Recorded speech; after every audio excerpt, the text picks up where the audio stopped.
What's up, class? It's Martin Tellez, and I am here to do the Saturn moon mission for GLG 105. And let's get right into it. So, this is Titan. Titan is the moon I chose. I chose it because it's the biggest moon, and um, I thought it was pretty interesting. So, let's start off. Where is Titan located? It orbits Saturn at a distance of about 759,000 miles, taking 15 days and 22 hours to complete a full orbit.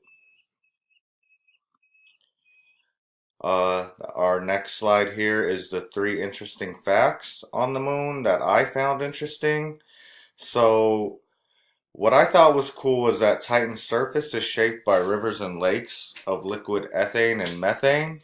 And this is what this picture here is showing. One of the lakes. Another fact was that those liquids from the lakes and rivers, they form clouds from which liquid gases sometimes rain down from the sky. So that was pretty cool. The third interesting fact is that volcanism may occur, but with liquid water as lava. So instead of lava, it's going to be water, which was pretty cool fact, I thought.